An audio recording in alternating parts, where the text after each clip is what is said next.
activated. Your weekly football fix kicks off now. You can follow the LFC Total Red Football Podcast on X, Facebook, YouTube and TikTok. Total Red Football Podcast with myself, Kings. Joining me tonight, I've got Neil, Kev and Tom. So we have a stellar lineup of guests to have a chat tonight. We're going to be looking briefly at the Arsenal game, which Liverpool obviously won 1-0 last Sunday. But our main topic of conversation tonight is going to be the transfer window. Some are saying it's probably the best transfer window in Premier League history. We will dissect that and see how much out of 10 these guys think it's been, good for Liverpool or not. So first off, I'll get to have a quick chat with everyone. Neil, how are you? Yeah, all good, thank you. Just recovering from the excitement of yesterday and the many twists and turns that it brought. But no, all good, mate. Can I just ask, is the cap that you got, is that your latest that you've just bought? Is this a new one? It is. I got it. It was one of the ones on the website that was reduced to £6. So this is the Brazilian one. I was going to say, you told everybody about this sale. I bought 3. You've bought some. I think everybody else bought some as well. It arrived in like 2 days as well. So it did. I should have said it was Swedish, shouldn't I? No, it's Brazilian. Kev, how are you? All good, mate. Sadly, didn't buy a hat, so sorry to join on the on that group. But no, all good, mate. All good. Good. And finally, Tom, how are you? Yeah, sound. Yeah, happy to see the back of the window. Like it's been a long ass summer, but yeah, it has. It seemed to have kind of stretched. It was getting nail biting at the end, and we will talk about that. Obviously, there's been a big influx of players to the squad this summer. But first, I'm just going to quickly talk about the game versus Arsenal last Sunday. So, Neil, I'll start with you. Arsenal didn't make it easy, which you would expect. They were second in the league last year to Liverpool, so they're never going to be a team that rolls over. And I think, the amount of draws between the games over the last few seasons has been quite a few. So it was never going to be, we're going to win 5-0. But did you think it was a harder game than you thought it was going to be, or an easier game maybe? It was a weird old game. I thought we were really quite poor first half, and they put us under pressure, but it was from set pieces, exactly what you expected. And I'll be honest, at half time, I thought we were there for the taking. I thought we were performing quite poorly, and if they stepped it up, I thought they could win the game without a doubt. But they just fizzled out, and they seemed to sit a little bit deeper.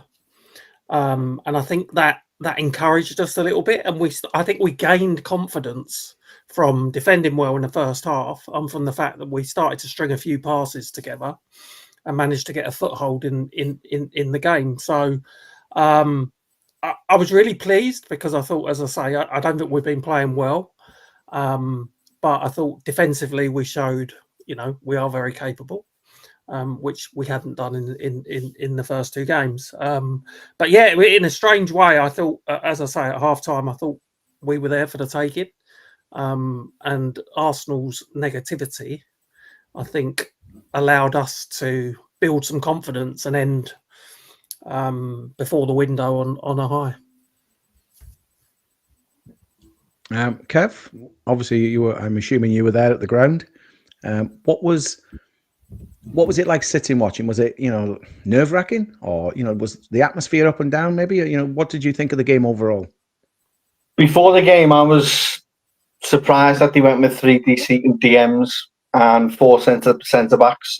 It came as though they were coming just to gain a point and try and gain something out of it. I had a feeling I said to my son, I said in the ground it'll be a draw.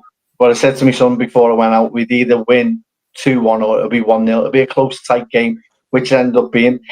I was concerned that Eze was going to start. That didn't happen. So I gained confidence. But as Neil said, I don't know whether we were naive or tentative, but also I just think the way that they set up their style and their nature made it difficult for us to break down and get and be a bit cohesive.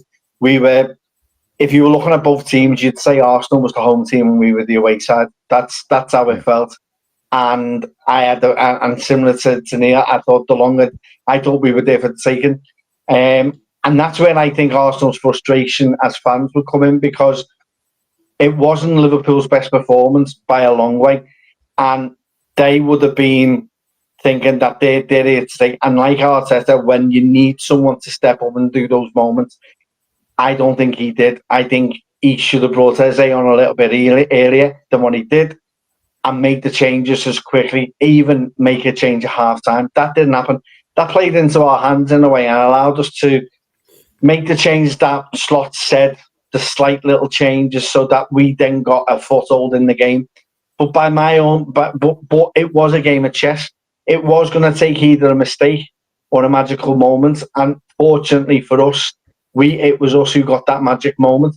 But the time of it, when it comes, I think that was the biggest kidney blow that they had, and they were done then.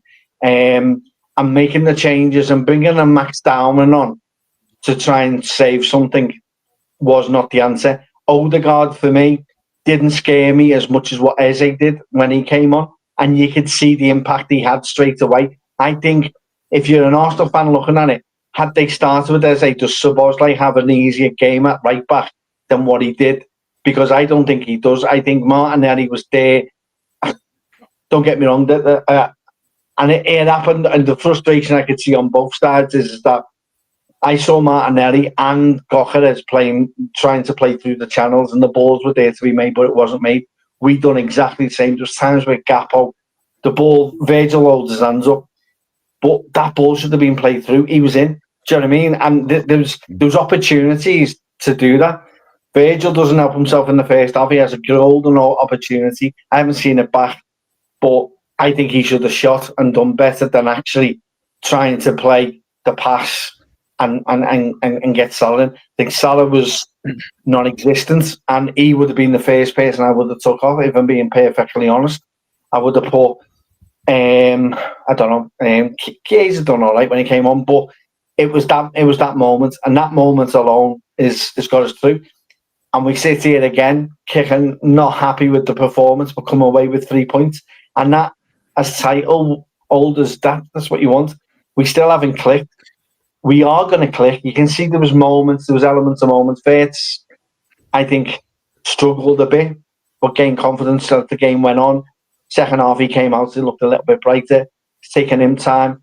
But no, I was relieved at the end of the game than what I was at half time, and that for me is just and to go 3 points clear of them already and 6 ahead of the City, it just sets the benchmark of what's going on this season, and it already means that it's an uphill struggle already for our rivals already.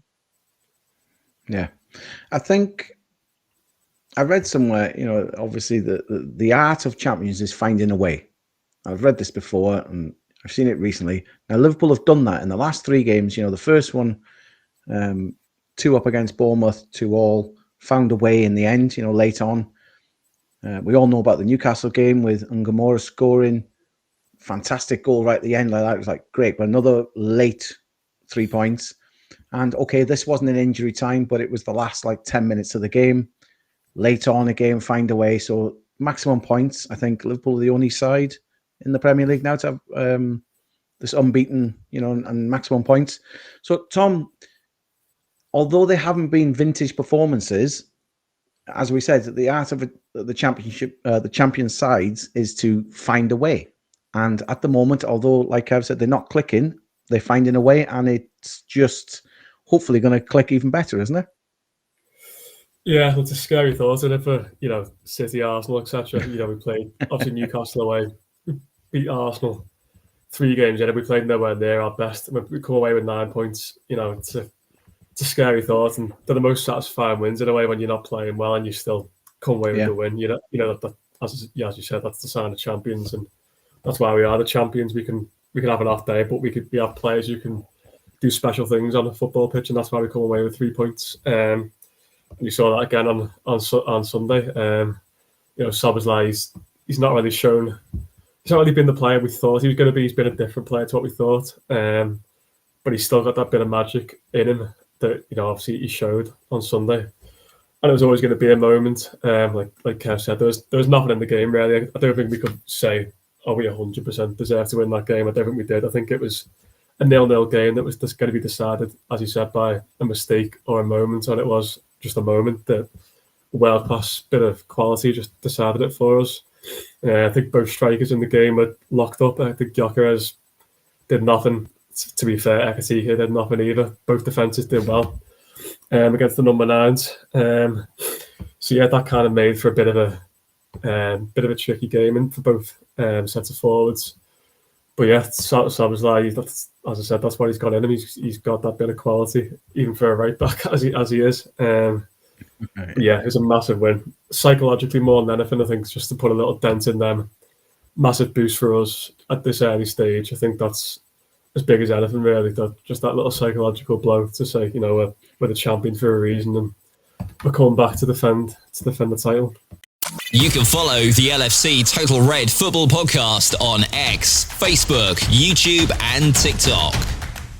I'm going to ask all three of you this before we go back onto transfers and stuff. But Neil, Dominik's goal and his positioning, for playing at right back, he's had to drop in because Frimpong's got an injury, obviously, and Bradley hasn't been fit. Gomez not 100%. So when Slot moves Szoboszlai to there, were you worried originally, or is it kind of like, I hope he doesn't get too exposed? What's your thoughts on how he's played so far, and your view of the goal as well? So we'll do that in one. I'll come to the other two, the same thing. Yeah, so I think I've been critical of him in the past and last season. If you remember, when he first came to the club, his first few games were outstanding, but we've not seen that kind of form really. And he played more or less as a 10 last season, and his output, and even Slot himself said, wasn't enough. Didn't justify enough for that role. However, in pre-season, he dropped a bit deeper in midfield. I think he did play half a game at right back as well in pre-season, and I would say arguably he was one of our best players in pre-season. I thought he was good against Bournemouth, but I thought he was partly at blame for at least one of the goals. So I was worried, but full credit to him. I think he's been man of the match in both those games. Difficult games. Newcastle, tough atmosphere, but I thought he was good. I think his use of the ball was good. And then on Sunday, I thought he was great again, and his influence grew on the game as it went on.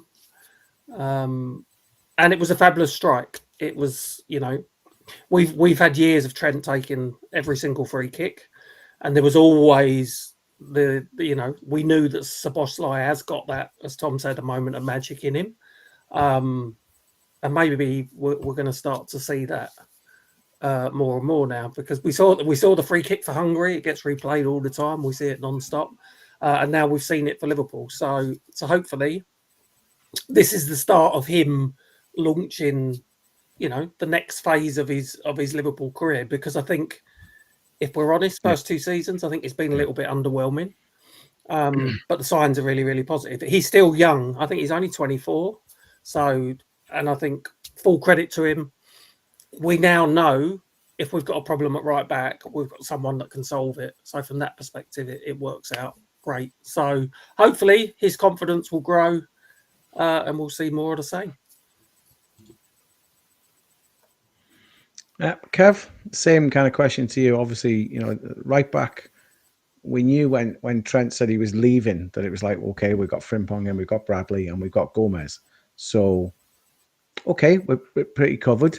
But then when they've all had their issues, it's like, were you panicking when... I think Slots looked at it quite in depth and thought, yes, he can definitely play there. He runs forever and a day. To be fair to the guy, he's got a hell of an engine on him. But, what were your thoughts of him going to right back? I thought you were going to miss part of his game that you need. I think this season he is going to be fundamental to this side. I think it's underrated how good of a player Szoboszlai is. And this is only showing how good he is. I think it's more to do with his engine and the fact that he has that motor in him that can go up and down. And people thinking that he's not going to be part of this team because we've got Invert and all this up front. I think you need a Szoboszlai in that team to do the engine work and run around. I was a bit worried. I think I would have liked to, but I don't want to see it. Is if he plays up against someone with a bit of pace, someone like a bit of Eze, a bit of trickery. I think that could be a weakness. But that said, that hasn't happened in both games. Instead, you see an absolute stellar performance from a versatile player who has had his critics. That's not going without saying, but I think it's down to the fact that he's doing more work before this season, in which he's having to get up and down and as well play in a creative aspect. And I think one of them was going to always falter, and that was at the up end of the pitch. That's now being taken away of him, and you now see a new, different dynamic to what Szoboszlai is to this team, and how well he will be instrumental to this team. There's not saying, it goes without saying, we always want to see Grav and McAllister and whoever else is playing alongside him in that midfield, but he has to start for me because of his engine work, because of the physicality he can cope with, and getting up and down and covering in spaces that allows whoever's playing right back to move up that pitch, Frimpong or be it Bradley if it needs to be. I was concerned that on Sunday, but take nothing away from him. Then you go on to his goal, and I'll be honest, I haven't seen a free kick like it. I questioned the keeper because I hadn't seen it back from when I got in from the ground. So, but that said, I don't think even if he had no wall there, that still goes in. And to have that in your locker is just unbelievable. Don't get me wrong. When he stepped up, I thought this was going near Tom was in the cop. I just thought which rows this going to end up in. Which usually happens in these moments where you just know that this is we've got to take this. I would like, I know Trent's been taking them, but Verge has got a free kick in him as well. Do you know what I mean? So it's about 15 round that ball, and I was thinking, wait there, who is going to take this? But when he stepped up, oh my god, his technique, the way he gets that over that, honestly, it's mesmerising. I've seen it from every single angle, and it just gets better and better every time I see it. It's just unbelievable. But that's great. It's a goal. It's an element of what he's got in his locker, and rightly so. He's man of the match, and rightly so. And he's got that moment of magic in him as well. That's what you like to see. But he's great, and I think what worked well is he was coming in and doing like the Trent-esque in coming in and playing those long balls down out. So there is an element of Trent still with him, a lot more better defensively, and along he goes. But I think he's fundamental to this, especially in midfield this season for us. Now, Tom, were you at the game, or did you watch it on TV? Yeah, I was there. Yeah. So, whereabouts in the ground were you? I'm Lower Kenny, just pretty much halfway line on Lower Kenny. Yeah. I thought you were the cop. Sorry. No. Yeah, I'm like the back of the Lower Kenny halfway line. So, yeah. So you got a side view of his free kick. Yeah. So are you one of these? I mean, they always seem to ask players, as soon as you hit it, do you know it's in? Did you think, right, he's going to put this in, or you think it's going to sky it off into the cop like Kev said? Do you know what I mean? Or what was your thoughts of it when he was, and obviously tell us about what your thoughts of him playing right back as well. Yeah, I mean, I think you're lying if you said you thought it was going in before it went in. Like, obviously, we've not really seen him take many before that, so it was always him going to take it. I think from that kind of range, we know what he's capable of.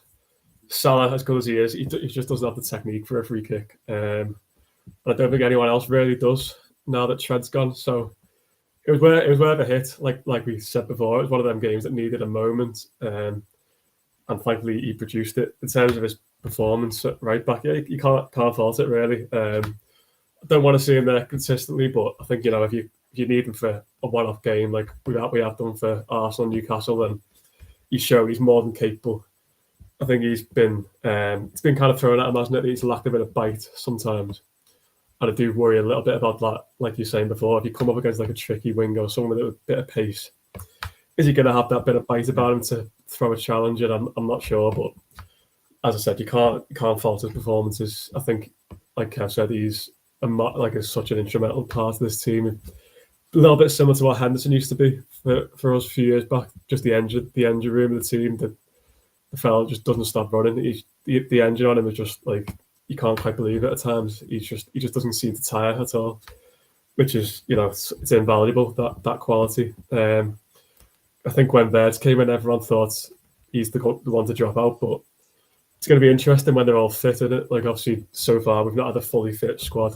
Yeah. So when Frimpong's back, who's going to be the one to drop out on that midfield? It'll be very interesting. I think they've all got a case to say they're undroppable. So yeah, it's going to be very interesting to see. It's a very good problem to have for Slot. I was going to say I wouldn't like to be in Slot's shoes now, because we've had this debate over the summer. We brought Verts in, we've got Gravenberch, obviously, McAllister, and you think, this side's going to start picking itself.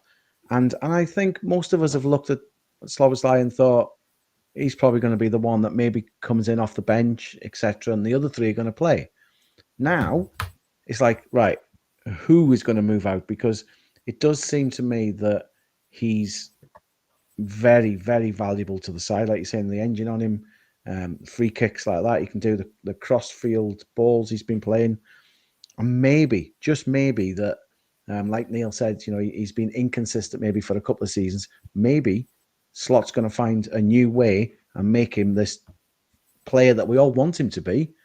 And hopefully it's going to be a real fight. And in a way, that's a good thing. It's a good thing for Slot to have if he's saying, well, I've got McAllister and I've got Verts and I've got Szoboszlai and whoever, to say, right, on this game, he suits better because, and then the other guy suits better for a different game. And it's a nice problem to have, I suppose, that you can pick and choose top players to do that. Will they ever all play together? When he's not at right back? Difficult, because it's just finding a slot for somebody. But we shall see on that one, and that's probably a debate for another show or another time. We'll see how he goes in the next coming weeks and months, how the team starts to take its shape. So I'm going to move on from that, lads, and we're going to talk about what some people have said is an epic summer transfer window for Liverpool. First off, I'm going to come to you, Neil, and just say, out of 10, I'll ask the three of you this, out of 10, where is it on the scale? That's all I want to know to start with. No, it's a 9 for me. A 9? Okay. Kev? 10. A 10. Tom? 9. Would have been a 10 with Guehi. And I'm going to be slightly different. I'm going to say 9.5 because of Marc, to be fair.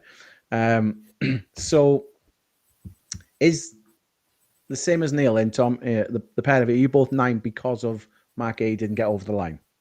Is that the only reason that it's not a 10 out of 10? Yeah. Sorry. It's not only that he didn't get over the line; it was the manner of it. I feel dreadful for him. So yeah, he would have been a great signing, no doubt. But the way it all unfolded was horrid, really. Yeah. Tom, what was your thoughts on it? Yeah, as Neil said, I just feel bad for him, really. Everyone's seen like the leaving video and stuff, haven't they, of like him recording the Palace and that, and then for that to be taken away from him just seems really, really cruel. But it's just football. It's a ruthless business, I suppose. And yeah, that's why I'd give it a 9. I do feel like we're a little bit short at centre back. I do like that Leone, but he's a kid, so can you really rely? If say Ibu is to miss out for a couple of months, are we really going to be confident in Leone starting for 2 months? You can't rely on Gomez either, so that's my only little thing why it's not a 10. But otherwise you can't fault it, really, can you? You're listening to the LFC Total Red Football Podcast. Kev, 10 out of 10 for you, you said? Yeah, I'll stand by it. You beat the richest transfer record twice in one window. You fundamentally cover and revolutionise the team and evolve it, and you brought in a young successor, albeit for Virgil, through the door in Leone, and you've already covered Salah to leave as well. I don't think it gets any better. Yeah, Guehi would have been fantastic. I just think for what we've done and the business we've done, and how we've not only brought players in, but we've upgraded from what we had before, just makes this stand out even more for me. And I've questioned everyone who I go to game with. How does this rate? And every season, even going back before the Premier League, there's not one that comes to count. I know people have mentioned 77 with Kenny Dalglish, but there was 3 players that Liverpool were after that in that year. Trevor Francis being one of them, and Kenny Dalglish wasn't aware. We've got world class players coming into this side. Never have we gone out and brought world class players in at a single time. You probably mean possibly with Ron Yates and Ian St. John back in the 60s with Shankly. This is how far you've got to go back, because in the Premier League, this goes down undeniably as our best window. The only one that comes close is when we got Barini, Balotelli, Lambert, you know what I mean? Or even the one under Hodgson, which brings in Joe Cole, Milanovic. So when you look at all the past windows we've had, it's subjective, but for me, it doesn't get anything less than the 10 for me. That's fair enough. I mean, I respect all the views. Like I say, mine's about a 9.5. Now, when you look at it, we'll move on from the negative. I mean, I do. No, sorry, actually, I'll stick with that. So, Marc, right, he hasn't come. Do you think then, lads, that it's going to happen? You know, a bit like Virgil van Dijk. You know, they didn't get him from Southampton when they wanted him, and they bided their time and said, right, we'll come back. And I mean, of course, at the time, it was a world record fee for a defender. They waited till just after Christmas. It was announced just before the transfer window. It had already been agreed. But do you think he's going to be a Liverpool player sooner or later, whether it's January or next season? Or do you think, as sometimes happens, football changes quite fast and other things, you know, come into the mix and they go, well, we actually moved on from that because. So, Tom, I'll come to you first. You know, do you think they will still go back for him? You know, behind the scenes, are they saying to his agent, listen, just sit firm for 3 or 4 months till Christmas kind of thing, and then we're coming? Or do you think this might not happen now for him? It does seem like we've had quite a long-standing interest in him, doesn't it? So that would point towards us, you know, coming back in for him. Obviously, he's a versatile player. He can play right back. You know, very comfortable on the ball, so that's a big plus for him. I don't think we get him in January. I think it's either free or nothing. I just don't see us shot out. You know, I think they still want 20 mil, 15, 20 mil for him in January. I just don't think we pay that. So I think we'd end up waiting for the summer. But as you said, you know, in a year's time, other players come into the equation. His form might drop off. He might get an injury. You just never know how circumstances are going to change. It's one of them sliding door moments in it where, you know, we might miss out on him, but then someone else emerges and we go for him and it ends up working out well. So, yeah, you just never know. As I said, I think it's either going to be in the summer free or nothing. I think I bet on him. I just about bet on him still coming, but I'd be far from certain, as I said, just because football's a funny old game and 9 months, 10 months is a hell of a long time in football. He says, Neil, I remember a few years ago there was his name Nabil Fekir, is it? You know, doing all the videos, everything was ready to go, and then it fell through, and I don't even know whatever happened to him. I don't even know if he still plays football, to be honest. He went to Betis, I think. Yeah, did. Right, okay. So like Tom says, is it a sliding doors moment that you think might not come around again, or do you think they will have this long-term interest and he'll come sooner or later? Yeah, I don't think any of the fundamentals really change. So in 6 months' time or a year's time, he's not suddenly 28, 29 years of age. I was going to say, how old is he now? 25, I think. Yeah, 25. Yeah, so he's got years ahead of him then, you know, proper peak years ahead of him still. Yeah. So I don't think from his perspective, unless Tom says he picks up an injury or his form drastically dips, I think our interest will be there because we're either going to get a cheaper deal or we're going to get him on a free transfer. It's just whether anything else happens. I've been thinking that maybe he's coming in as Ibu's replacement with his contract expiring in a year's time. If he was to suddenly extend his contract, could that have an impact? But I think if things stay as they are, I don't see any downside in it because he's a captain of the Premier League club. He's 25 years old. He's a fantastic player. He's probably England's best defender. There's just no downside to it. And I watched his interview on Sunday, and I was taken by how quietly spoken and humble he came across. So I think from a character perspective, he ticks so many boxes. Today, there's been some reports, I think, from the Times to suggest that he's saying now he won't leave and he'll leave on a free at the end of the season. So I don't know if that's kind of a jolt to Palace to say, if you don't sell me in January at a reasonable price, you will get nothing for me. Or whether it is he's going to leave on a free transfer when the terms may be a bit more beneficial for him. So yeah, all things remaining equal, I think we will go back in for him. But January this time next year is a long, long time in football. So I wouldn't be surprised if something changed and there was another target or Ibu would, extended his contract that does impact it. But I'd really like to see him get his move to us because I think it was just not great how it all panned out. Yeah. Now, Kev, we all know in football that people can throw a strop, go on strike, etc. And we'll come on to these kind of things very shortly. He doesn't seem that kind of person, to be fair. He's gone about his business very professionally. He hasn't slagged the team up. Now, as far as I'm aware, it's his boyhood club. He's from that area. He's now captain. And now fair play to the guy. He is sat literally behind the scenes and just gone, let's see how it unfolds. So whether this now is going to upset him, do you think? Or do you think he'll just be, no, let's get on with it, 100% every game, which I personally believe he will as the captain. I think he'll get on with it. But can you see him eventually moving on? Because he's saying now, as Neil said there, he's not going to sign a new deal. Can you see him moving on to Liverpool, or can you see it changing? Isn't next year's a World Cup year as well? And so he's got to play regular if he wants to be part of that setup. So... Can you see him staying and then moving in maybe next summer now?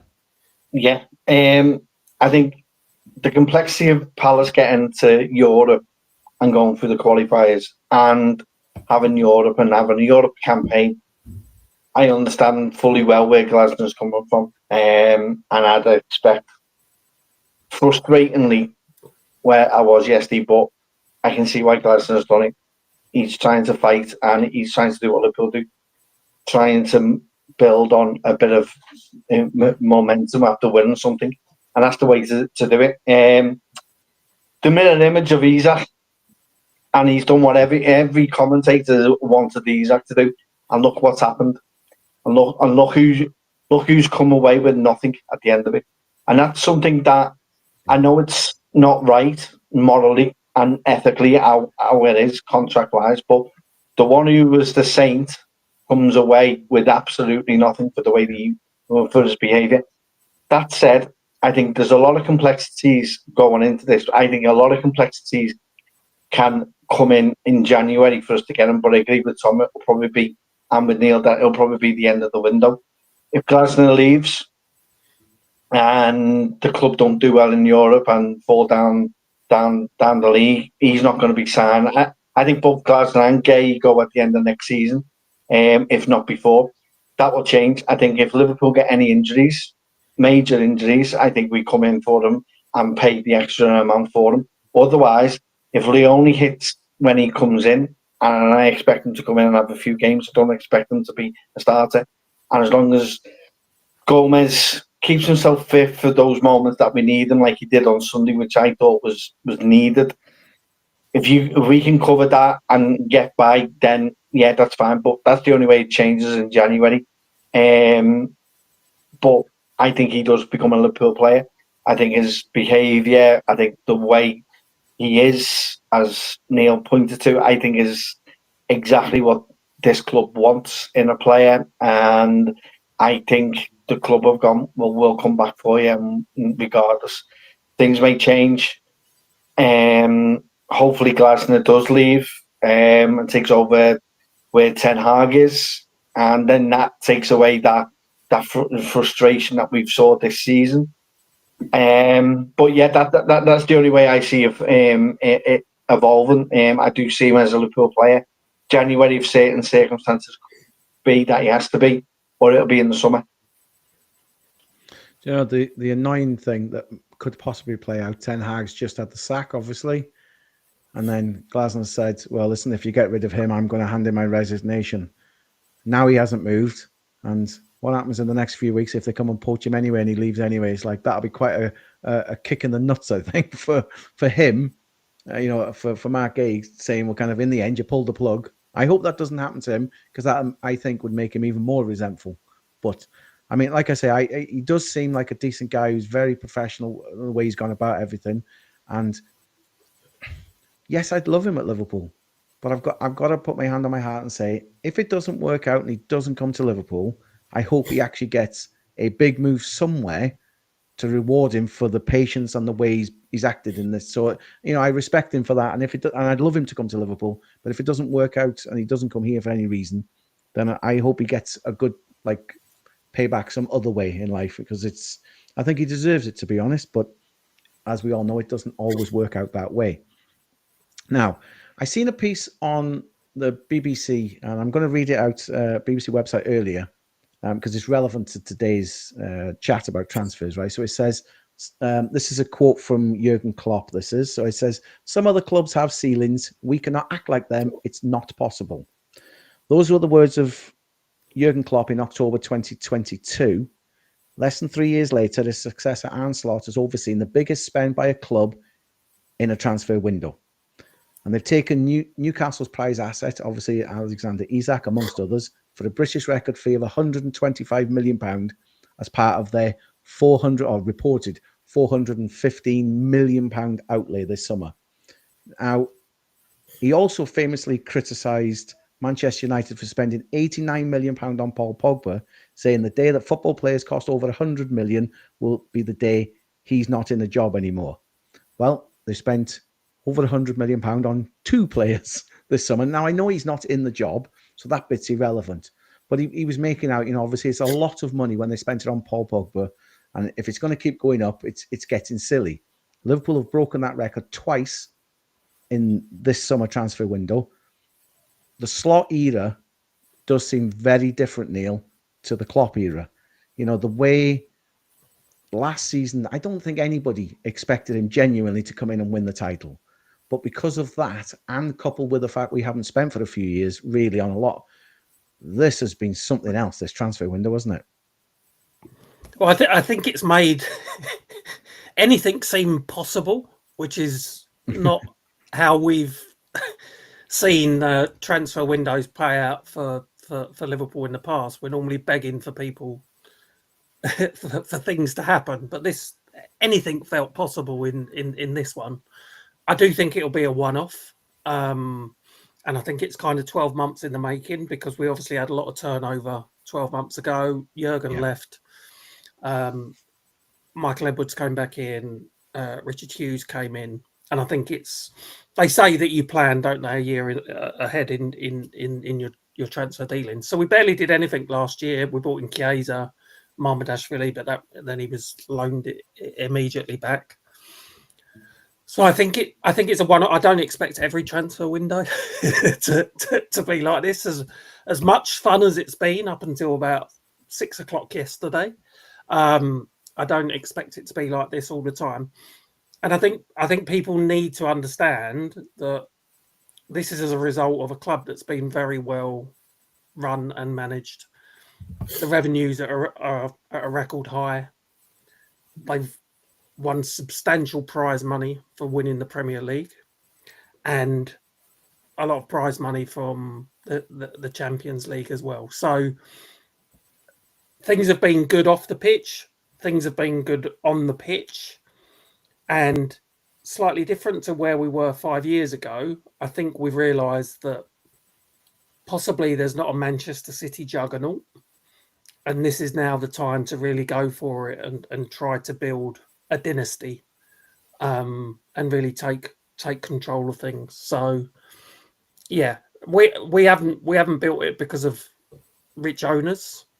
We've built it because we've done well off the pitch and we've done well on the pitch, and we're now trying to seize that opportunity to make ourselves the biggest force in European football. The LFC Total Red Football Podcast is available wherever you get your podcasts from.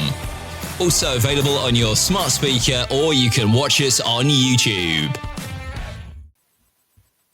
So, Tom, I mean, I'm going to ask your opinion on this transfer window, because I know we said, okay, 9 out of 10 earlier, and it's like, this has been pretty epic, hasn't it? I mean, we've got to bear in mind, obviously, people go on about PSR and all these kind of things. In the last 3-year cycle, I think Liverpool have been the lowest spenders overall. So that's given them this chance in a way to sit, like Neil says, bide their time until they feel that maybe City are dropping off and it's maybe not quite as intense with rivalry with them, etc. Manchester United, we know obviously their issues. Arsenal, I may come back and bite me on this one, but they don't seem to be quite taking that final step they need. So I think Liverpool have sat and thought about it and thought, you know what, if we really go for it, as Neil said, we could build something special here for a prolonged period. Is that how you see this? Yeah, I mean, obviously, yeah, City have been a juggernaut the last few years, and as we've seen a couple of times, 90-odd points hasn't been enough. I think, obviously last year we won it with 84, even 75 would have been enough to win it. Arsenal finished second with 74. Again, I think this year, I still think 85 probably wins it. I just don't see City having the consistency to do it. I think maybe next year they'll be back, but I think this year there's still a bit of a work in progress to get back to, where they've been. Arsenal, I don't like that Gyökeres at all. I think he'll bag 15 goals for them, but I think he makes them significantly worse as a unit, as an attacking unit. I just don't think he gels at all in that team. So again, I don't see them hitting more than 85 points. So we don't have to be perfect to win this league, as we have had to have been, the previous few years, and we've still come away finishing second. So yeah, I think we've rightly thought, this is a massive opportunity to, really, really get a few trophies together. Obviously, Alisson, Van Dijk, Salah, you're probably looking at the last couple of years of them. These are absolutely generational players that, are going to be very, very hard to replace. Maybe we have done a bit of that this summer, with Isak, that is the long-term Salah solution. But, as I said, Alisson, Van Dijk, Salah, these have been just instrumental players to us. And while we've still got them around, and while City are in transition, it does feel like this isn't really the time we have to kind of, really make a marker on this era, because it's been mentioned before, we've not won enough for how good we've been in this last few years, nowhere near enough. This team should have won 5 league titles, in my opinion, the players we've had. So, yeah, I think now we're trying to kind of make up for, the second place finishes with, as I said, 90-odd points. And, you can't fault the ambition at all. Even though we've spent 400 mil, again, we've only actually spent 200 net spend. And if say we spent 200 mil and we didn't bring anything in, no one really batted an eyelid, would they? So I think it's it's good running of the club. Although we've made some brilliant signings, we have lost a lot of players as well. But I think most of us would agree. The majority of them, I think, is good business. Maybe 1 or 2 you'd be sad to see go, but generally good business. So yeah, I think we've definitely tried to capitalise on the circumstances that we have at the moment. And yeah, I just hope, as I said, next couple of years we can really put a marker down on this era, because, as mentioned, I don't think we've won enough for how good we've been this last 6-7 years. Kev, I'm going to sit here, cross fingers, cross toes, shoelaces, the lot, right? Before I say this. Now, first things first, the looked at the commercial growth at Liverpool, and for the first time, it went over 300 million. And a second point is, for the first time, it overtook Manchester United. Now, we know for the last 20 years, they've had this fantastic turnover. I'm not saying what goes on behind the scenes and how much money comes out of their club, but they've had a huge commercial side. That's like a juggernaut in itself. And for the first time, Liverpool have overtaken them.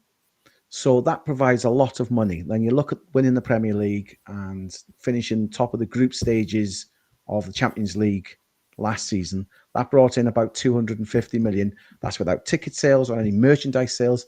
So they've been gradually building up this amount of money.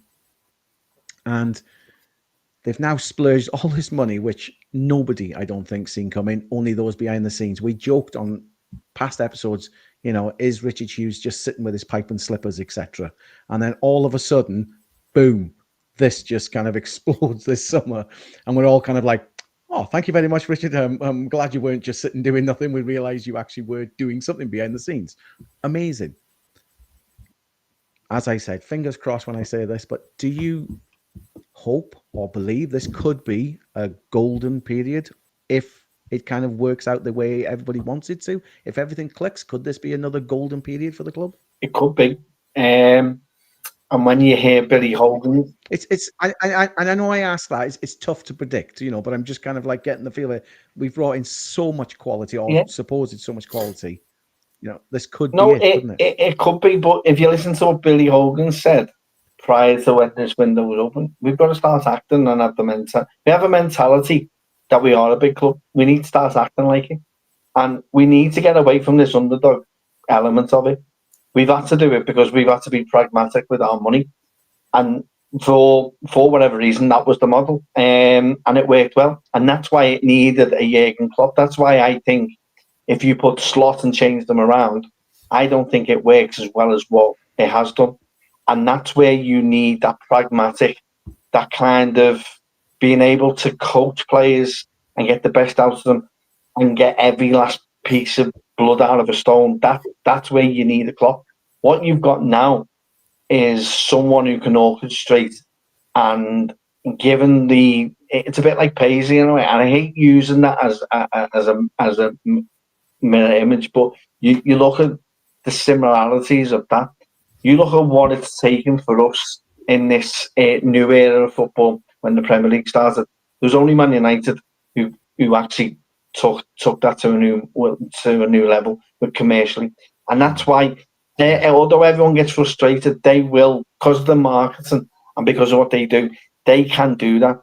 Now, what we've done is it took us over 30 years to even reach, let alone take over. It took us that long to get our heads in the right frame of mind off the pitch to match the people that were on the pitch. At the moment, you have an alignment with that. And so imagine now you've got the wealth of a Manchester United, but you've also got inside the people like Hughes and Edwards who orchestrate and understand what is needed to keep this team going. That then gives you optimism as a fan that we've got everything aligned far much better and greater than what United ever have. And there's only one way this can go, and that is even further. And this then will generate even more money. So I understand where Neil's coming from, where we don't see this initially. But the long-term view is that if we keep winning and do what, as Tom said, we win back to back to back and do a Wrexham, but in the Premier League, but do it back to back to back, and add in the Champions League as well. The money that causes and generates. Can you imagine what this team's going to look like in 4 or 5 years' time with that kind of investment? That is the opportunity to use that and being able to do what we did in the 70s and 80s and pick the best players around, not only in domestically, but also in the world. There is a very good opportunity that could happen. And that dynasty is something that we are looking to create. I totally agree with what the lads have said. I do think that 5 years ago, the game's changed. Now, City are going through a transition. eventually Pep's going to go. So how are they going to come in and take to look at a new manager? That's going to cause a bit of upheaval. De Bruyne has left. Rodri's come back. It's not looking the same. This club has then decided to do what we've never done. What you see with Arsenal is similar to what we were doing in the past. We'd make one or two good signings and make out as though that's it. We've done enough. But then the actual kidney blow is you look at your rivals and everyone's improved. And to some degree, Liverpool have improved far greater than what they expected. And to add an Isak into that just then sends it overboard. That's where their frustration comes in. And that's where I see both teams at the minute. I see us as more close to United commercially, revenue-wise, but with a team that is good as City, if not could be better, and would generate a lot more money. And with the people we've got in the background, I think this game then gives you the thunderbolt it needs to get it up to somewhere near a dynasty. Whereas Arsenal's similar to what Liverpool were in the late 90s and 2000s. There's elements of them that going for a title hunt, but they feel as though we need a striker, but a striker's not going to be enough for them this season, and that's where their foreground is, and that's where both teams are. But for me, this is going on to a dynasty, and I'm looking forward to it. I'm that's in my seatbelt on, and I'm ready to be taken on a fantastic journey. I look at it. I'm not one of these. I don't want a big debate on it now because it's been done over and over so many times for and against. But there's lots of people out there who are pro FSG, and there's lots of people out there who are anti FSG, and they want. You still see the FSG out hashtag from time to time. I don't go on social media as much as I used to, so I don't see it as much maybe. But and again, I'm not trying to stir up the pot on either way. But do you think, Neil, that at least this summer that the FSG out brigade might not have a lot to shout about? Because when you look at the last few years, at least, as we were saying, as Kev just said there, we've gradually been building this. So they've revamped the main stand, extra revenue. They've revamped the Anfield Road. Whether they can do anything else, we'll have to wait and see on that. The AXA training ground, 50 million spent there to make it state of the art. And now they've bided their time and spent so much money on talent. And it was easier to get them in this summer because we can say we're the champions. So that the players coming in and going, right, this is the best team in England, want to buy me. So that pricks their ears straight away. Like Marc, as we say, he's a Crystal Palace lad through and through, their captain. And yet Liverpool come call and he's like, yeah, I want to go because this is it. This is the pinnacle at the moment. So let's, do it. And same as Isak at the end of the day, which we'll talk about next. But does it keep everybody quiet for a little while at least? And hopefully we can all be as one moving forward? I think it mutes the noise. So although before Isak was done, I did see some murmurings online. I think the online fan base and the criticism of the owners is far more noisier than actually people that are at the games and go into the stadium. So they've made mistakes along the way. There's certain things that they've done which they should never have done, and people don't forget that, and that's absolutely fine. A lot of the criticism, I think the last thing was probably the Super League, and maybe furlough as well. Mm-hmm. But a lot of the criticism over recent years has been about lack of investment in the team. But I think with the PSR restrictions in place, it's probably suited what FSG want and what they expected when they came in, that there'd be tight reins on things, and you couldn't have just a wealthy owner coming in from somewhere and just chucking money and spending 400 million in a transfer window. So I think PSR has got a hold of clubs to a certain extent, which has made it more of a level playing field at the top. and because of their savvy business sense, they got a well-run business, commercially doing very well, and they employ smart people. And I think that's one of the biggest things that they bring to the party is they employ smart people. And I think we're seeing the benefits of that. And what are we, 16 years into their ownership? Maybe it's now settling down and it's maturing. And there is some appreciation for them from some areas of the fan base that you didn't see before. So I don't think it will ever fully go away. It will take a bad run of results for the team or a transfer window where we don't do anything for some individuals to moan. But anyone that thinks, this has been anything but a terrific transfer window, I don't understand. So, yeah, it'll quieten it. They've got some credit. They built up some credit in the bank. There'll be the same people that criticise them from time to time, but yeah, that's how it is. We shall see.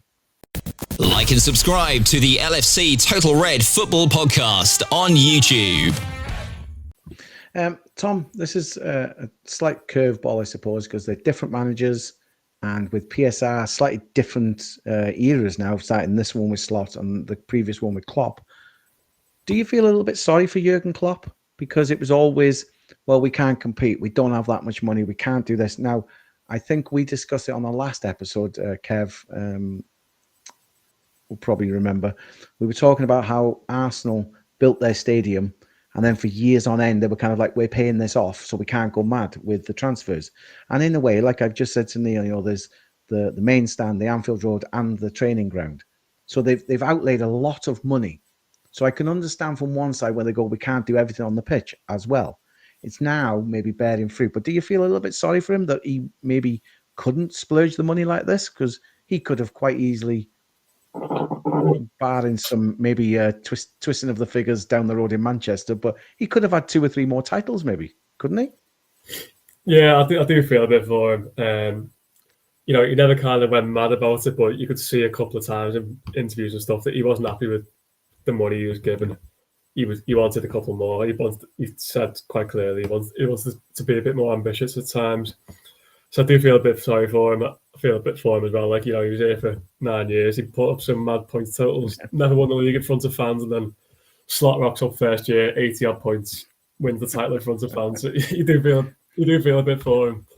But yeah.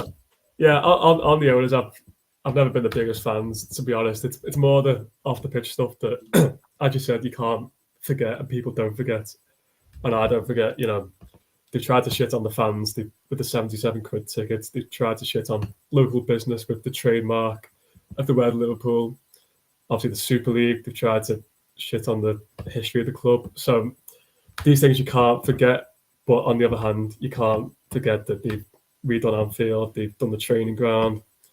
They've recruited Jurgen Klopp. They've recruited Arne Slot. They've, put up an unbelievable transfer window this year. So I think it's kind of a running case. I don't think they're either going to be the best owners, they're never going to be the worst owners, and there's always going to be people on either side. As I said, let's just say, and I'm hoping I'm going to be right here, but let's just look at the last few years with Man City before Liverpool want to get. If Liverpool go on a run and win the next 4 or 3 or 4, so we've won 3 or 4 on the bounce, would you cut them a bit more slack then, or are you still going to have this grievance that they did this and you can't let that slide? It's just a pure thing. I said, I'm not judging you for having your beliefs on it. It's like I said, I think it's a kind of moving case. It's like they can kind of change people's positions each kind of year. So if they go and have another good window next year, then the doubters will go, oh, fair enough. And then if they bring us more success, oh, fair enough again, and then it changes their opinion. But then if they go and do something again, off the pitch, or we have another couple of years where we just don't do anything, then it brings them back down again. It's, as I said, I think it's a rolling kind of case. They're never going to be the best. They're never going to be the worst. They've got their faults, but they've also, as Neil said, they are incredible at employing smart people, and the recruitment, not just the recruitment of smart people, the recruitment of the managers, the recruitment of the players. We've barely missed, to be honest, on the recruitment side of things, and you do have to give them a lot of credit for that. And on the stadium as well, I'm so glad we didn't move out of Anfield. I'm so glad they decided to keep us at Anfield, and rather than moving to Bramley-Moore, I'm convinced Everton, the Blues are going to be fuming. They've left Goodison, and give it a few months, I'm telling you, they're going to miss Goodison. So I'm really, really happy that we stayed at Anfield because, as we all know, it's a special, special place, and I'd be absolutely gutted to leave. So yeah, even though I'm not the biggest fans, I have to give them massive credit for all of that I've mentioned. And you have to give them massive credit for the transfer window this year. So I just speak right now, I can't fault what they're doing. But as I said, I can't also forget the stuff they've done off the pitch. So yeah. As I said, it's a rolling case. That's how I feel at the moment. Kev, I'm going to obviously finish off with you before we do on to the last subject of Alexander Isak. So as a season ticket holder, and like I said, Tom's always at the games and stuff. I don't go that often, so I can't gauge it, the actual feel at the ground all the time. But do you feel this will cut them some slack? Everything that's now improved, the ground's improved, the training ground, as I keep saying, and that brings in more revenue, as we've been talking about, builds it. These players have come in. If we get a period of success now, I don't mean they can sit on their laurels, because next summer they'll need to bring in X player to keep the side. Because, obviously the famous old sayings with Shankly and Paisley is, even if you win, you always improve. You have to, because other teams will. They'll always try and catch up with the ones who win the league. But, can FSG sit back a little bit smug this summer and think, well, do you know what? We finally got to the top of the pile and we deserve a bit of slack. Or like Tom, and he's man enough to sit there and say, listen, they've got their faults, but I've got to give them credit for this. Can you see both sides of it? Are you ever happy with your employer? That's the analogy I'd use. They are custodians of our club. They come in and look after our club. We ask for upgrades. We've asked for improvements on the pitch. What they've done in their tenure has fundamentally changed this club from where it was to where it is now. So if you look at the club 15 years ago, where we are to where we are now, you can say that is good. However, along that way, there have been bumps, some bumps larger than others. Yeah. And I totally agree with Tom. And with Neil, it's a bit like an employer. You always want the best for yourself, and you're happy when everything's working well. But that still keeps them. You still keep them in check as and when they don't align to what either the club or they move away from what the club's beliefs are or what the fan base are indicating to them. So they have to listen to us, because at the end of the day, it's our club. We're not customers, we're fans. We are fans. We are going to be there no matter when they go or leave. So they have to listen to us. And they, not necessarily like an employer will listen to everything and improve everything. But they will they'll do things that will make it look as though they are. I think as long as we have a union, as long as we have a voice as fans, and if you're not part of a certain union like the SOS or the 1906 group, then form your own and get involved in trying to have your voice heard. As long as you have them and we keep them and we keep our voice as a fan base and keep communications with the club, then that is where we can build on where we are, and that's how we get aligned. Unfortunately, sometimes what they want and what we want are two separate things and two separate identities. As Thomas said and has alluded to, the price increases, which was fundamentally disgraceful, the furlough things, as Neil said, and we could go on all night about it. But for me, as long as we keep them in check when we see them coming away from the pathway and trying to change the route of where this club is, and we feel as a fan base that isn't right, then that's where we then put the things in place and put the brakes on and try and force them to change their mind or to come to the table and communicate with the club, with the fans as to how they want to do that. That's the only way we We as fans have a voice. We have to make sure that voice is heard. As long as we keep that in check, then it doesn't matter. For a successful club, you need alignment from supporters to the chairman and with the manager. Without that, you don't have the success that we have done. At the minute, that's there. Don't get me wrong, there's no FSGI, as the lads will hear, from any of the fans that go to the match. That's not saying that it isn't there. But if you do feel that that is a concern and a voice, then create your own group, create your own union, and have your voice and get it heard. That's the only way that these trolls on social media have to deal with it. And at the minute, everything's in line and everyone's happy. I'm happy because we've seen my investment in the season ticket. The lads who go to the match, who are not necessarily season ticket holders, when they pay into the ground, they're seeing an upgrade in when they go to the match. As long as you see improvements on the pitch, as well as on the outer side of on the concourse and everything like that, then that's where agreement is, and that's where you see the development of this club. If that starts to fall, that's where us as fans have to put that in and make them aware that what they're doing or where they're heading is going to end in one place. So that's where I stand with it, and that's the way I always view them. I try and keep down the middle with them. I'm not their best fans. I'm not totally against them. I think I can see what they have done. They have been naive and forceful in certain circumstances that they've done. But as long as we keep communicating the way we have done, things will make their ownership a little bit more less tenable than what other clubs have seen. You can follow the LFC Total Red Football Podcast on X, Facebook, YouTube, and TikTok. I will say, and I'm not going to go off on another tangent because I know we're well over what I thought. I knew we were going to talk a lot tonight because it was transfers, and we're coming on about Isak now. But I will say, Kev, I'm going to echo that, right? And really, yes, this show is about Liverpool FC, but I will say that really should echo for every single club in the UK, maybe even in the world. Every football club, that's perfect, because there is unscrupulous owners out there who will do bad things, run the clubs into the ground, or for whatever. There's chairman or owners who will come in and make them great. I've seen it, obviously, in my local club, go from one extreme to the other. I've seen both sides of it. But there's clubs struggling now. Sheffield Wednesday is struggling. You know what I mean? Look at the protest. Manchester United, they're one of our biggest, if not the biggest rival to Liverpool over the years. And it's like, look at the problems they're having now with their owners and their protests and everything. If you don't have a voice to argue back, then sometimes things just slip away and it just gets forgotten about. The club will just die on its ass, basically, and it'll disappear to nothing because, unfortunately, look at clubs like Bury, Macclesfield, at the time, Stockport went all the way down to National League North.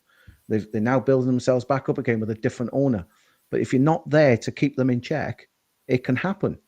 And it is perfect to say, yes, if you're not already part of something, for each club now, anybody who watches this who's not a Liverpool fan, if do it for your own club, because that's the only way to keep the rivalries of football.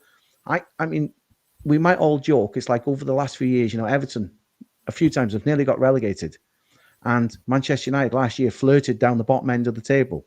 Now, for a season, I might laugh and go, yeah, get relegated. It's funny, ha, ha, ha. But if they get relegated out or go bust, fundamentally, you miss your biggest games of the season, technically, then. Because what you look forward to on the first thing on the calendar, you go, oh, when are we playing Everton? When are we playing City? When are we playing United? Etc. If them clubs are not there, you lose that. And then football becomes a bit soulless, really, is what I think. But sorry, I have gone off on a bit of a tangent on that one. But yes, fight for your club. Anybody who's watching this, fight for your club, because that, at the end of the day, that is what your passion is. That's what you need to do. And then hopefully you'll get decent owners who'll spend £400 million in the transfer window and make it a bit better, at least. Now, I am sorry to keep you so long, guys, but we will talk about Liverpool signing Alexander Isak, very much drawn out over the summer. A British record fee of £125 million. Neil, did you think this was actually ever going to get over the line? And what's your thoughts about having a new number 9 at LFC? Yeah, I did think it would happen. It's gone on for so long, and it always felt like a deadline day deal as well, didn't it? So, yeah. With everything, the point I think I thought it would happen was when Newcastle signed Nick Baltamada last week. I think that was the turning point. So I think once they got him and they'd spent that kind of money on him, I was fairly confident that it would go through. It's been a nightmare. I'm sure there's two sides to every story, and there is to that one. So looking forward, excited to have him into the team. I think Tom alluded to the fact that Ekitike on Sunday was pretty ineffective. And that's not a criticism. He's done really, really well since he's come in, but he's still young and he's still developing.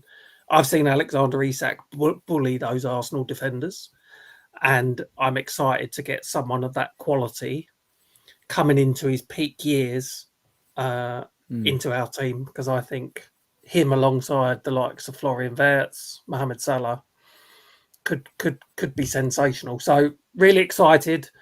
I think the sooner he gets in the team and starts scoring goals, everybody can move on. I think it's probably a bit of a pain that we've got this international break at the moment, because it's still Isak from the Newcastle fans who are understandably annoyed.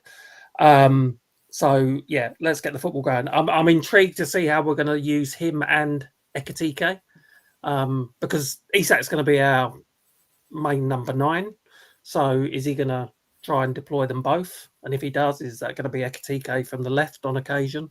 It's going to be really, really interesting to see. But we've signed what most people will probably consider as the best striker in Europe, or close to it, coming into his peak years. So difficult not to be excited about it. Okay, Tom, I'm going to pick up obviously what Neil just said. Potentially the best striker in Europe probably coming to join the champions. £125 million, a hell of a lot of money, but there is no guarantees it'll be a success, will it? It's just, we all fingers crossed it's going to be. What's your thoughts on it? Yeah, I didn't think it was going to happen. I just thought the Saudi ownership just wasn't going to allow it. I thought their egos would get in the way, and there'd just be a bit of a standoff. We were obviously never going to pay the reported 150. We were obviously were in 110 at first. They wanted 150, and I just thought the way he acted, I thought they're going to dig their heels in here, and they're not going to let him get his own way. They're going to kind of make a bit of a point. So I was actually quite pleasantly surprised when it finally got over the line. I was more relieved than anything just to see the back of all the same old nonsense reading the same old thing every single day.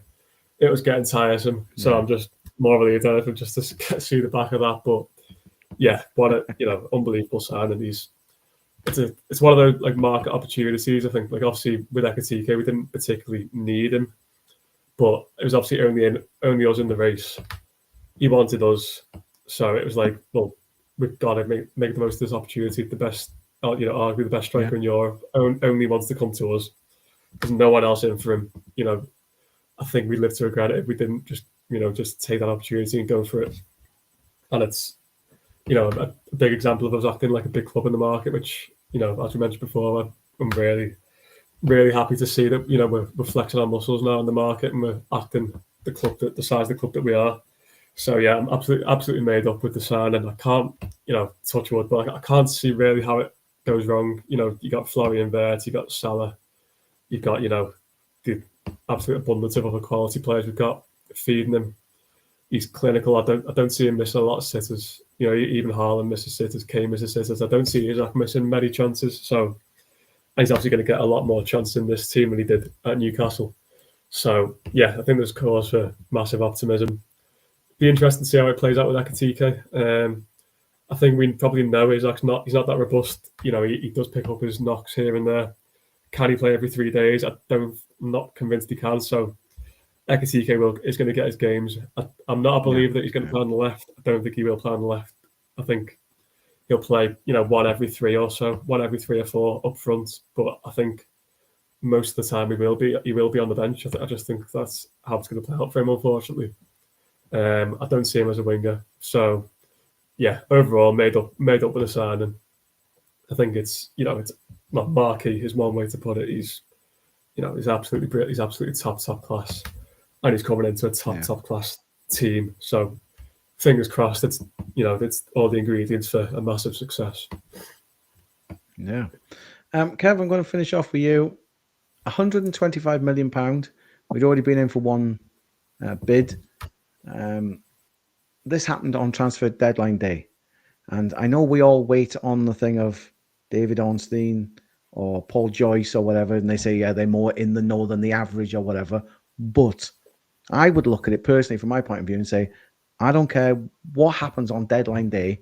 They didn't just go back, yesterday and just go, right, there's £125 million and thrash out a whole deal. This has got to have been going on the last few weeks with not much people knowing about it, do you think? Because it's such a complex amount, with the amount of money and a 6-year deal for him. And yes, he's quite easily going to say, yes, I'll come in for more money at Liverpool. That's probably not an issue. But just the structure of the payments, do you think this has been going on maybe a couple of weeks quite silently between the clubs? Or do you think it was literally done, all of it in a day type thing? Not a chance a deal of this magnitude is done in just a day. Not a chance. I think straight after the Newcastle game, I think decisions were made. Yeah. I think contracts were offered by Newcastle to Isak. Now, this is without any... I don't think we'll ever know. Do you know what I mean? It may get mentioned in an autobiography of Eddie Howe or Alexander Isak or whoever. I can't see PIF or FSG ever disclosing this to the fan base. I just think this has been going on, and straight after the game, I think the demeanour of Eddie Howe up to that point was resolute. He wasn't going anywhere, but you started seeing a little bit taper in his armour when he was asked. By the end of the week, he was, I don't know, but I'm hoping it's going to be resolved soon. That was far different from when he first started. So I think it was taken out of his hand. I think last week it moved a fast pace, and even more so, as Neil alluded to, when Walter May came in, I think things were done in then. And I think Liverpool, out of respect, because Richard Hughes and Michael Edwards have either played or been part of around Eddie Howe when he was either at Bournemouth, and at Portsmouth when he was a player with Richard Hughes and Eddie Howe. I think because of that, I think we waited until both games were out of the way, and bang, there we go. Deal gets sorted, and we'll do it at an hour where no one's about, which is at midnight. I stayed up and watched it all. So, it was fantastic. Got a great player. It's an absolute aura he's got wearing that number 9, and it's been a while since I've been able to say that. He wears that with confidence. He's got a chill about him. He's here to win everything, as he said. And the way he speaks, if he backs that up with what he's been doing for Newcastle, I think we've bought probably the best finisher that you could buy, and that's the reason why the amount is 125 million, because of his finishing. He never, I don't want to go on a win here, but he never fails to hit that ball anywhere near. If he gets a chance, it's going in. Now you can guarantee he's going to score. That's what you're buying, and to have that in the building, and someone who's bullied Saliba and Gabriel, who was allegedly by Arsenal's thingos of Brian Moore and Franz Beckenbauer at the back, just shows you the kind of player that we are getting, and adding what he wants to do at this team. I can't wait. I'm so excited. I'm hoping, fingers crossed, now all these players can gel. I'm not necessarily picking Isak out. I want Ekitike to do well, however and whenever he plays. Wirtz, I want him to grow into the squad, obviously, as quick as possible with his silky skills. And I hope, even in this new formation, that Mohamed Salah can still find a way forward, I suppose, because we've signed him up for another 2 years, and at the moment it does seem sometimes he's a little bit isolated because the formation's changed slightly, which is understandable. And I just hope that all these new players can now bed in. Obviously, the transfer window has slammed shut, and that's it. You know, what we've got, whether it's good or bad, is what we've got now. Well, until at least January, when some madness could start again, I suppose. But, you know, this is it now for the next few months. And I do hope, you know, like Neil said, it's a shame that we can't see them play this weekend straight in. But, you know, after the international window, we'll get to see he's at number 9, Ekitike playing left or in the middle, wherever, you know, 2 up top, possibly, whatever slot's got in his plans will start to show itself over the next few months. And I really hope that all this money, over £400 million spent in the transfer window this summer, really pays off and we do start to dominate again. That would be amazing. I want to thank Neil, Kev and Tom for their insight and their chat tonight, looking back at the Arsenal game and obviously the transfer window that's passed. We shall see how it all moves forwards, lads. Thank you so much for your time. And for everybody out there watching, obviously you can watch us on YouTube or on TikTok, and you can download us, the audio version on Spotify or wherever you get your podcast from. Please like and subscribe and interact with the show. Until next week, have a good week, everybody. Thanks for listening. Join us next time for more LFC Total Red Football Podcast.